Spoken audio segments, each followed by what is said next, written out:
Hi, this is Max at Joker's Comedy Club out in the beer garden talking to this week's headliner, Mark Masters. Holy cow, Max. So excited to be here. It's early in the morning, but let's do this. Yeah. Now, are you in Denver or Vail or something right now? No, I'm actually in Oregon, or is it Oregon? I don't know. I'm always Oregon. confused Yeah. the best way to say that. Don't be confused. It's Oregon.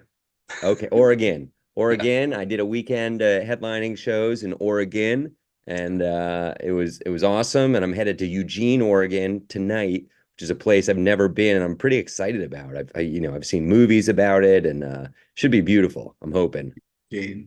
Oregon's beautiful. Eugene. I'm not so sure about that, but Oh, really? Okay. yeah. Well, you know that famous runner guy, Prefontaine, Oh, or was Steve from Eugene Prefontaine. or went to Eugene or whatever, and then he Yeah. died. Hopefully that doesn't Yeah. happen to me before next week. Uh, Next thing you know, you'll be Spoiler running alert for the movie, marathons. if anybody's watching. Yes, yes. Yeah. So you've been here before. Did you have any impressions of the Tri-Cities? Oh, I love the Tri-Cities. As I was driving away, my arm was glowing green. Is that normal?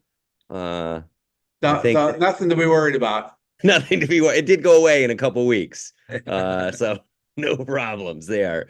I can climb up walls now, which is pretty exciting. Uh, yeah, You get Tri-Cities bit are by a great. spider or something, then Yeah, yeah. exactly. Exactly.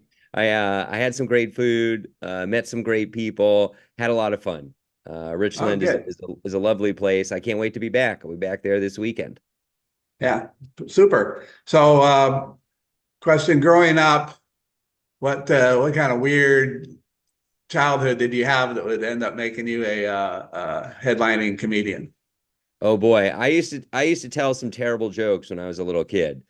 But I thought I was so funny. Like, you know what, before you're even have the brain capacity to tell an actual joke, I understood the rhythm of a joke, just not that you needed a punchline. Kind of like a lot of early open micers. And I would da da da da da da da da, and I would just laugh. I thought I was the funniest thing in the world, and my parents would laugh because it was just awful what I was what I was doing. So that prepped me well Exactly. So, to you have any? What's like the worst gig, the worst show oh experience man, you've I've ever had? I've done some doozies. Let me tell you, Max, I've done some doozies. You guys have a real professional operation. You're looking at, how's the marketing? When I walk into Joker's, there's a huge poster of me. So that's great. You guys got the video marquee out on the street with a nice picture of me. That's great. We should talk about that. I didn't really like the photo you used last year. Maybe there's still time to change it. But maybe not. Who knows? The club I'm at this weekend used a similar photo that I didn't love. It's just kind And of dark. Doesn't it look brought fun. back bad memories. Yeah, yeah, exactly.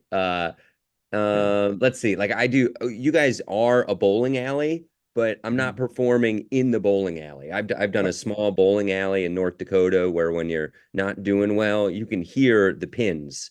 You can hear somebody just got a strike and people are cheering, and they're not cheering for me, or the comic who's on stage. So that can Oh, be a little brutal. I'd say one of the worst gigs I ever got or I ever did.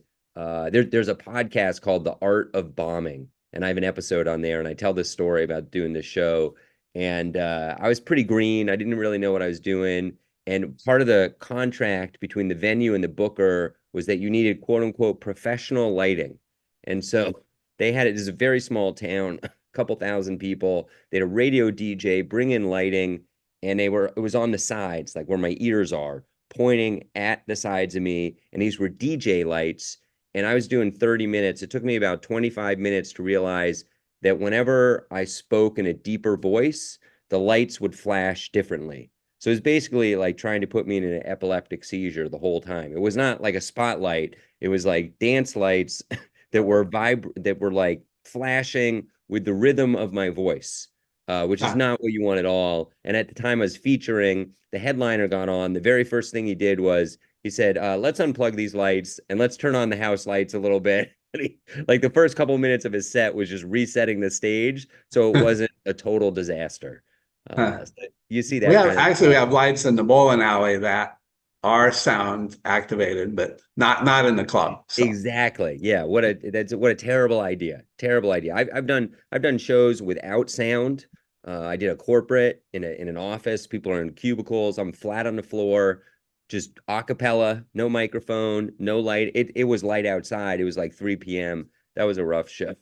I've had some bad gigs. They happen, but they're fun and they make for good stories and they make you better, man. It's just like Yeah. running with weights, you know. Once you take the weights off and you're in a good place like Jokers, it's easy and it's fun and the crowd is prepped to laugh and yeah.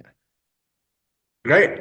Well, folks, you don't want to miss this week's headliner, Mark Masters. Remember, at Jokers, we sell fun.